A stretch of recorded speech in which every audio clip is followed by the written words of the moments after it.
Hey everybody, Tony D and Little Joan here with a screenwriter's rant about Mafia Inc. You know I love Mafia movies from Film Movement. This is about the Canadian Mafia in Montreal. So they're Sicilian, uh, the Sicilian mob, in Montreal, speaking French in Canada. So everything's subtitled.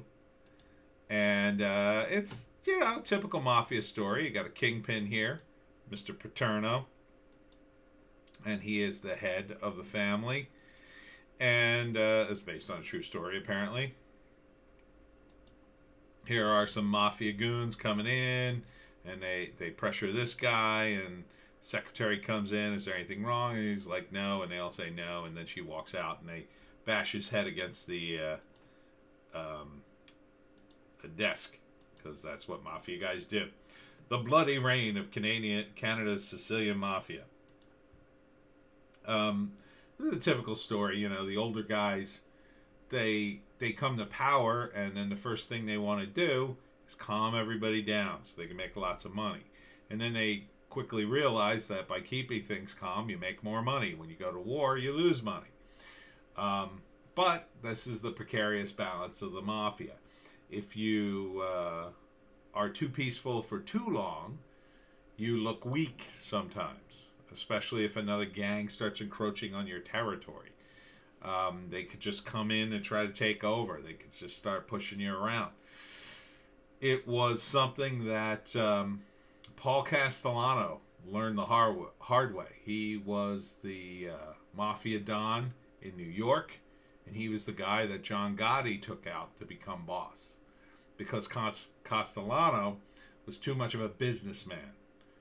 He had become a businessman, too willing to cut a deal with rival gangs rather than push them out of their territory. Whereas Gotti was more ruthless. He was more traditional as a mob guy. But the more traditional you are, the more violent you are, the bigger the risk you are of going to jail. And that's what ends up happening to all these guys. Because you could try to be nice and try to explain to the other guys, hey guys, if we don't kill each other, we can make a lot of money, but it's never enough, because people are greedy and they know they could just kill you, and then ba-boom, they make more money. And so here's a bunch of bodies, and this guy is some crazy guy who they meet some guy on a boat and they kill him, and he's probably the psycho character in the family. But, typical themes, family, they have family things, and they're old guys, and they got guns. His cover is a tailor, the lead guy, I think. Or at least one of them. This is one of the guys. He's got a big strong box full of gold. That's so his little sister will be taken care of if he dies. So they all take care of their own, and but they always got problems. Godfather or Pope, I don't want to see your family of crooks. And it's easier to keep it in the family, but then you run the risk of your family going to jail. So it looks like an interesting movie simply because it's in a different culture. You got different languages, but pretty classic story here. This guy comes up on a motorcycle and machine guns these guys. Then there's murder and money. It's epic.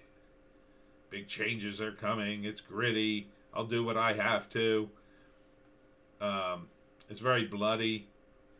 So you see these guys, they drag some guy out. Payphones. Well, it's 94, so the payphones are still a thing.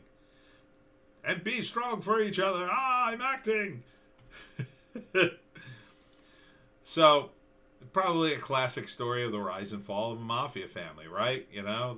They start doing well, they start making all this money, but eventually it all goes wrong. Here's a bunch of guys come to kill him. He shoots that guy, he runs around, shoots this guy.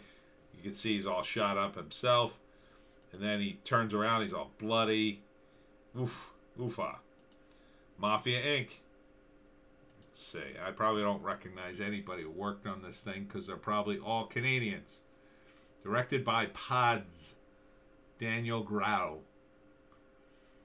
Interesting. Oh, and look at the big screenplay credit. Impressive. Sylvain Guy. Sylvain Guy wrote this. Good for you, Sylvain. I like that they put your name in giant letters. A film by Pods. Good for you, Pods. Usually, that's something the director could definitely push for. I had some dealings with the Canadian film industry. It's very interesting how they do stuff there. The government there will actually partially fund your movie if you do hire enough Canadians. So the Canadian movie industry is small, but pretty rocking. They also there's a lot of work. But oddly enough, Canadian movies tend not to gross all that much money. And in fact, when we were trying to get financing for our movie in the early 2000s, I think the highest grossing movie was Good Cop, Bond Cop. Because, again, Montreal.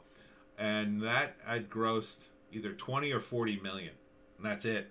That's a low amount of money for a movie, And maybe it cost them a couple of million to make, I guess. This looks bigger than that. So good luck to you, Canucks.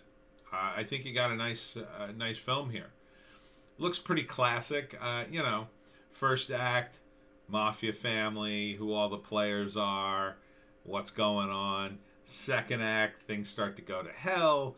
There's a war between another rival family. Maybe there's internal strife. People start to die. In the third act, it all comes back, and either the family overcomes it or they all get taken down by it.